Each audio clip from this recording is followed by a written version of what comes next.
Hero నందు ఈ పేరుకి కూడా పరిచయం అవసరమే లేదు. ముఖ్యంగా చెప్పుకోవాలి అంటే టాలీవుడ్ ఇండస్ట్రీకి చెందిన హీరో నందు అని చెప్పడం కంటే సింగర్ గీతామాధురి భర్తగా ప్రస్తుతానికి ఢీ షోకి యాంకర్గా వ్యవహరిస్తున్న నందు అంటే అందరం టక్కున గుర్తుపట్టేస్తాము.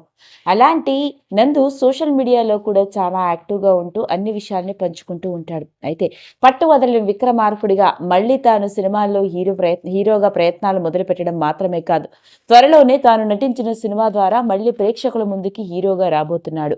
సైక్ సిద్ధార్థ్ అన్న సినిమాతో టాలీవుడ్ ఇండస్ట్రీకి హీరోగా మళ్ళీ రాబోతున్న సిద్ధార్థ్ నటించిన సినిమా ప్రమోషన్ల విషయంలోనే ఈ మధ్య కాలంలో పలు టీవీ ఛానళ్ళకి ఇచ్చిన ఇంటర్వ్యూలో సినిమా గురించి మాత్రమే కాకుండా ఎన్నో ఆసక్తికరమైన తనకు సంబంధించిన వ్యక్తిగత జీవితానికి తో కూడుకున్న విషయాలను కూడా అందరితో పంచుకున్నాడు. మరి అలా మొట్టమొదటిసారిగా నందు తన వ్యక్తిగత జీవితం గురించి వెలుగులోకి తీసుకొచ్చిన కొన్ని షాకింగ్ విషయాలు ఇప్పుడు అందరినీ నోరెళ్లబెట్టేలా చేస్తున్నాయి. ఆ వివరాల్లోకి వెళ్ళినట్లయితే నందు ఫోటో సినిమాతో టాలీవుడ్ ఇండస్ట్రీకి హీరోగా పరిచయం అయ్యాడు. ఆ సినిమా మంచి గుర్తింపుని తెచ్చిపెట్టింది. ఇక ఆ తర్వాత చూసుకున్నట్లయితే సుకుమార్ దర్శకత్వంలో వచ్చిన 100% లవ్తో మంచి గుర్తింపుని, పాపులారిటీని సొంతం చేసుకున్న నందు ఆ తర్వాత పలు సినిమాల్లో హీరోగా నటించినప్పటికీ అనుకున్నంత గుర్తింపు మరియు అవకాశాలు రాలేదని చెప్పాలి. అలా నందు కొన్ని సినిమాల్లో హీరోగా, ఆ తర్వాత సపోర్టింగ్ ఆర్టిస్ట్గా, లీడ్ యాక్టర్గా కూడా నటించడం జరిగింది.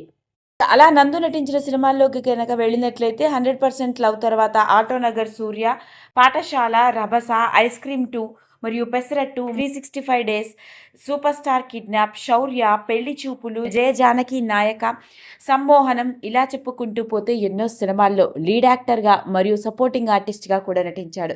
ఇక మళ్ళీ 2020వ సంవత్సరంలో సవారీ అన్న సినిమాతో హీరోగా కూడా రావడం జరిగింది. ఆ సినిమా కూడా ఆశించినంత విజయం సాధించలేదు, కానీ హీరోగా మాత్రం రాణించాలన్న కోరిక మాత్రం నందులో ఇంకా అలానే ఉంది. అందుకే మళ్ళీ దాదాపు 3 ఏళ్ల తర్వాత మళ్ళీ హీరోగా టాలీవుడ్ ఇండస్ట్రీకి సైక్ సిద్ధార్థ్ అన్న సినిమాతో రాబోతూ ఉన్నాడు. అయితే ఇక ఈ సినిమాకి సంబంధించిన విషయాలతో పాటు తన వ్యక్తిగత జీవితంతో కూడుకున్న విషయాల్లో ఇక తాను మాట్లాడుకొస్తూ తనకి 10th క్లాస్ ఉన్నప్పటి నుంచే తాగడం అలవాటు అయింది అంటూ ఆశ్చర్యకరమైన విషయాన్ని వెలుగులోకి తీసుకొచ్చాడు. ఈ సినిమాలోని తన క్యారెక్టర్ గురించి మాట్లాడుకొస్తూ అడిగిన ప్రశ్నల్లో భాగంగా ఈ సమాధానం కూడా చెప్పడం జరిగింది. చిన్నప్పుడు తాను స్కూల్లో ఉన్నప్పుడు ఫ్రెండ్స్ అందరితో కలిసి అసలు ఒకసారి తాగితే ఎలా ఉంటుంది అన్న ఆలోచనతోనే ఏం చేస్తున్నామో కూడా తెలియని ఆ వయసులో ఇంట్లో ఫ్రెండ్స్తో కూర్చొని తాగాడని, అప్పుడు తాగినప్పుడు చాలా ఇబ్బందిగా అనిపించిందని, అలా మొదలుపెట్టిన తనకి ఇక తాగడమే ఉద్యమంగా పెట్టుకునే విధంగా అన్ని రకాల బ్రాండ్స్ ట్రై చేస్తూ విపరీతంగా తాగేవాడినని, తనకి బయట అంటూ ఫ్రెండ్స్ ఎవరూ లేకపోయినా తన కజిన్స్తో కలిసి ఇలాంటి పనులు చాలా చేశాను అని, పైగా ఈ ఇంటర్వ్యూ తన తల్లిదండ్రులు చూడరన్న ఉద్దేశంతోనే ఎవరికీ తెలియని ఈ ఆశ్చర్యకరమైన విషయాన్ని వెలుగులోకి తీసుకువచ్చాను అంటూ చెప్పాడు.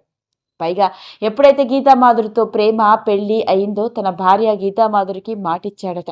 అలా అంతగా తాగని ఒక రెస్పాన్సిబుల్ డ్రింకర్గానే ఉంటానని, ఇప్పుడు అవన్నీ మానేశానని, ఎప్పుడైనా ఫ్రెండ్స్తో ఎంజాయ్ చేస్తే కామ్గా ఇంటికి వచ్చి పడుకోవడం తప్ప అప్పుడు కాలేజీ రోజుల్లోనూ స్కూల్ చదువుకునే రోజుల్లో ఉన్నట్లుగా ఇప్పుడు లేను అంటూ నందు అతి ఆశ్చర్యకరమైన ఈ విషయాన్ని చెప్పడం వింటున్న ప్రతి ఒక్కరిని నోరెళ్లబెట్టేలా చేసింది.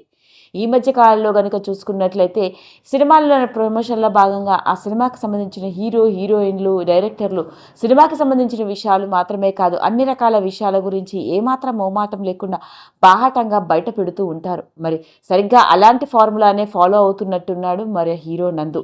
మరి తాను చాలా ఏళ్ల తర్వాత నటించిన సినిమా ప్రమోషన్స్లో భాగంగానే ఇలా తన సినిమా గురించి చెప్పుకొస్తూ ఇలా ఎప్పుడు తెలియని తన వ్యక్తిగత జీవితానికి సంబంధించిన విషయం, తను చిన్నప్పుడు ఎంతగా తాగేవాడినని, 10th క్లాస్ నుంచి తనకి తాగుడు అలవాటైందని, అలా వయసు పెరుగుతూ కాలేజీ రోజుల్లో కూడా విపరీతంగా తాగేవాడినని, అన్ని రకాల బ్రాండ్స్ ట్రై చేశానని, కానీ ఇప్పుడు ఒక రెస్పాన్సిబుల్ హస్బెండ్గా, ఫాదర్గా ఉన్నాను కాబట్టి ఆ అలవాట్లన్నీ తగ్గించుకున్నాను అంటూ నందు వెలుగులోకి తీసుకొచ్చిన విషయం అందరినీ నోరెళ్లబెట్టేలా చేసింది.